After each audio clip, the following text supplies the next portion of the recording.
Hello students, आज हम आप लोगों को डिप्लोमा थर्ड ईयर के बच्चों के लिए मेट्रोलॉजी नया सब्जेक्ट है, उसके बारे में आप लोगों को बताते हैं। तो सबसे पहले मेट्रोलॉजी होता क्या है। तो मेट्रोलॉजी जो आपका है वो इंजीनियरिंग की वो ब्रांच है जिसके अंतर्गत हम मापन इकाइयों, मापन यंत्रों, उपकरणों और मापन विधियों के बारे में अध्ययन करते हैं। यानी metrology is that branch of engineering in which we studies about standards, unit of measurement, measuring instruments, apparatus and measuring methods. तो मापनिकी के बाद जो आपके मापनिकी के कार्य क्षेत्र है जिसको हम स्कोप ऑफ मेट्रोलॉजी बोलते हैं, तो मापनिकी का जो कार्य क्षेत्र है उसको हम 5 भागों में बांटते हैं। पहला है निरीक्षण के लिए, जिसको इंग्लिश में बोलते हैं फॉर इंस्पेक्शन। दूसरा है उत्पादन प्रक्रम के नियंत्रण के लिए, for control of manufacturing process. Third है विभिन्न प्राचलों के मापन के लिए, for measurement of different parameters. Fourth है मापन यंत्रों के अनुरक्षण एवं अंशांकन के लिए, for maintenance and calibration of measuring instrument. और फिफ्थ है मशीनी औजारों के संरेखण के लिए, for alignment of machine tools. अब ये जो मापनिकी के कार्य क्षेत्र हैं, स्कोप ऑफ मेजरमेंट, इसके जो 5 हैं इनके बारे में डिटेल में एक एक करके देखते हैं। तो पहला है निरीक्षण के लिए, फॉर इंस्पेक्शन। तो हमें पता है कि आज के डिमांड के हिसाब से, जैसे आज का मतलब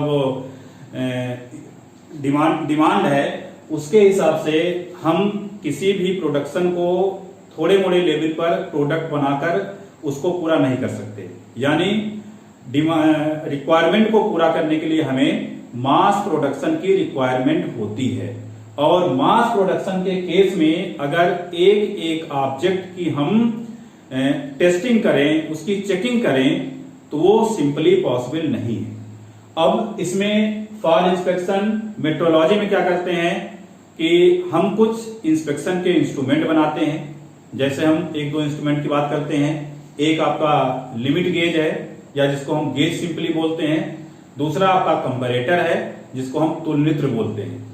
तो ये जो गेज है और कंपैरेटर हैं, ये करते क्या हैं, जो आपका मास प्रोडक्शन होता है, मास प्रोडक्शन में बल्क में ऑब्जेक्ट बनाए जाते हैं, और गेज क्या करते हैं, उस प्रोडक्शन की मैक्सिमम और मिनिमम लिमिट को चेक करते हैं।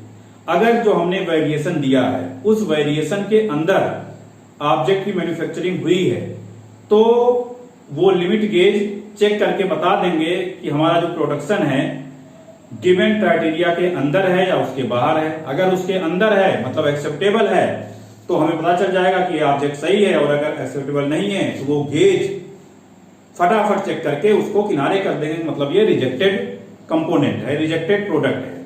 सेम उसी तरह से अगर हम कंपैरेटर की बात करें, तो कंपैरेटर जो होता है किसी भी ऑब्जेक्ट के एक्चुअल डायमेंशन को नहीं बताता है। वो किसी भी ऑब्जेक्ट के स्टैंडर्ड वैल्यू से उस प्रोडक्ट के ऑब्जेक्ट का कंपैरिजन करता है और कंपेयर करके दोनों में डिफरेंस को बताता है। अगर वो डिफरेंस गिवन टॉलरेंस के अंदर है तो आपका ऑब्जेक्ट एक्सेप्टेबल होगा, प्रोडक्ट एक्सेप्टेबल होगा। और अगर वो उसके अंदर नहीं है तो आपका प्रोडक्ट एक्सेप्टेबल नहीं होगा। तो हम मेट्रोलॉजी के हेल्प से जो फॉर इंस्पेक्शन है, निरीक्षण के लिए, उसका उपयोग करते हैं और मास प्रोडक्शन में बने ऑब्जेक्ट को बहुत कम से कम समय में बिना किसी स्किल्ड वर्कर के हम उसका इंस्पेक्शन कर लेते हैं। सेकेंड यूज है आपका उत्पादन प्रक्रम के नियंत्रण के लिए, for control of manufacturing process. तो इसमें क्या होता है, जैसे हम इसके लिए स्टैटिकल क्वालिटी कंट्रोल मेथड का यूज करते हैं।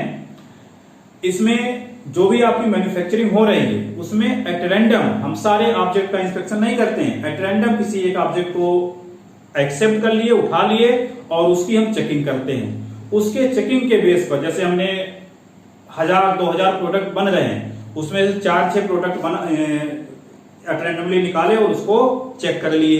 चेक करने के बाद उसके हेल्प से ग्राफ प्लॉट कर देंगे और सारे प्रोडक्ट अगर उस ग्राफ के अंदर आ रहे हैं तो वो हमारा मतलब प्रोडक्ट सही होगा, और उसके बाहर जा रहे हैं तो प्रोडक्ट सही नहीं होगा। तो यहां से हम एक टेक्निक बनाते हैं जिसके हेल्प से हम क्या करते हैं, जो हमारा मैन्युफैक्चरिंग हो रही है उस पर हम कंट्रोल रखते हैं। नेक्स्ट है विभिन्न प्राचलों के मापन के लिए for the measurement of different parameters. तो इसमें क्या है, जो भी आपके ऑब्जेक्ट की मैन्युफैक्चरिंग होती है, कहीं कहीं पे ऐसे ऑब्जेक्ट बनाए जाते हैं जो कुछ जगहों पे मोटे होते हैं, कुछ जगहों पे पतले होते हैं। स्टार्टिंग में मोटा, फिर धीरे धीरे पतला होता जाता है। जैसे मान लेते हैं आपका इस तरह से ऑब्जेक्ट बन गया, तो इस तरह के ऑब्जेक्ट को हम टेपर ऑब्जेक्ट बोलते हैं।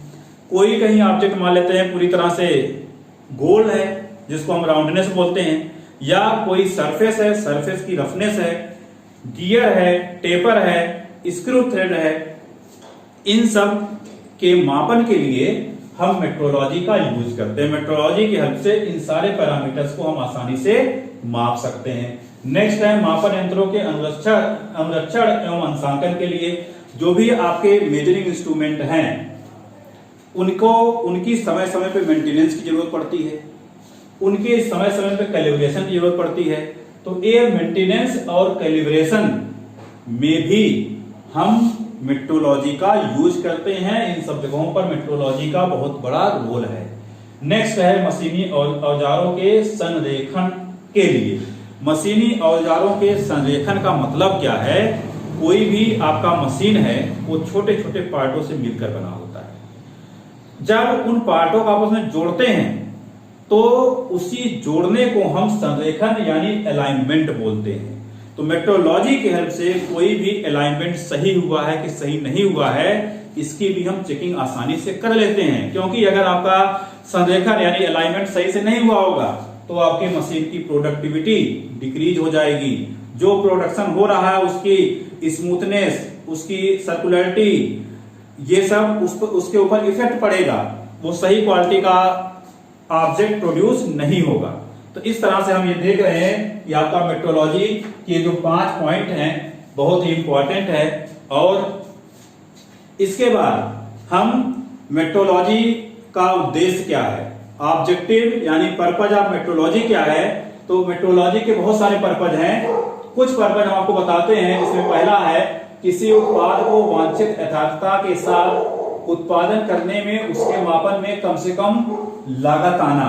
यानी मेट्रोलॉजी, जैसे कोई भी हम प्रोडक्शन कर रहे हैं तो मान लेते हैं हमें एक्यूरेट बनाना, एक्यूरेट बन जा रहा है लेकिन उसमें बहुत ज्यादा समय लग जा रहा है, उसकी मैन्युफैक्चरिंग कॉस्ट बहुत ज्यादा आ जा रही है, तो वो प्रोडक्ट हमारे लिए प्रॉफिटेबल नहीं होगा, उससे हमें बहुत ज्यादा लाभ नहीं होगा। और हम चाहते हैं कोई भी प्रोडक्शन करे तो उससे हमें फायदा हो। तो मेट्रोलॉजी की हेल्प से हम क्या करते हैं, कोई भी प्रोडक्ट अच्छी एक्यूरेसी का बना लेते हैं और उसके उत्पादन में कम से कम समय लगता है और कम से कम कॉस्ट आता है। जब समय कम लगेगा मतलब किसी गिवन समय में प्रोडक्शन बहुत ज्यादा होगा, अच्छी एक्यूरेसी का होगा और कॉस्ट कम होगा, तो वो मार्केट में आसानी से उसका सेल हो जाएगा, उससे हमें प्रॉफिट मिलेगा। सेकेंड पॉइंट है किसी विशेष कार्य विशेष के लिए सही एवं उपयुक्त मापन यंत्र का प्रयोग करना। मान लेते हैं कोई हमें प्रोडक्ट बनाना है और हम उसमें जो इंस्ट्रूमेंट यूज करना है, जो मशीन यूज करना है वो सही सेलेक्ट नहीं कर पा रहे हैं, तो मेट्रोलॉजी की हेल्प से हम सही मशीन, सही प्रोसेस का सिलेक्शन भी कर लेते हैं। तीसरा है मापन में अपनाई जाने वाली विभिन्न विधियों का मानकीकरण करना। मेट्रोलॉजी क्या करता है, जो भी हम मेथड यूज कर रहे हैं किसी प्रोडक्शन में, समय समय पर उसमें नए नए डिस्कवरी करता है, नए नए खोज करता है और जो मेथड अच्छी क्वालिटी का होता है, स्टैंडर्ड होता है, उस स्टैंडर्ड मेथड का फॉलो करता है। फोर्थ है मापन की नई नई आधुनिक विधियों एवं तकनीकी का विकास एवं उपयोग करना। जो भी आपकी मापन की नई नई विधियां आ रही, मेजरमेंट के नए नए मेथड्स आ रहे हैं, उसका मेट्रोलॉजी लेटेस्ट मेथड का यूज करता है और उस टेक्निक के डेवलपमेंट में भी वर्क करता है। नेक्स्ट है निरीक्षण के समय मापन में आने वाली विभिन्न समस्याओं को समझना एवं उसका हल यथासंभव उसी समय कार्यस्थल पर ढूंढना। मतलब कोई भी हम प्रोडक्शन कर रहे हैं, उसकी हम निरीक्षण करने पहुंचे, उसके निरीक्षण करते समय अगर उसमें कोई दिक्कत आ रही है, कोई समस्या आ रही है, तो उस समस्या का तुरंत के तुरंत उसी जगहों पर समझना और उसका हल निकालना, ये भी मेट्रोलॉजी का काम है। यानी इस तरह से हम ये देख रहे हैं कि मेट्रोलॉजी जो है हमारे मैन्युफैक्चरिंग फील्ड में बहुत बड़ा रोल अदा करती है। यानी अगर हम मेट्रोलॉजी को सही से समझे और मेट्रोलॉजी की हेल्प से प्रोडक्शन को करें तो प्रोडक्शन की एक्यूरेसी बढ़ेगी, प्रोडक्शन का रेट बढ़ेगा, प्रोडक्शन का कॉस्ट कम होगा और प्रोडक्शन में फायदा यानी प्रॉफिट अधिक से अधिक होगा।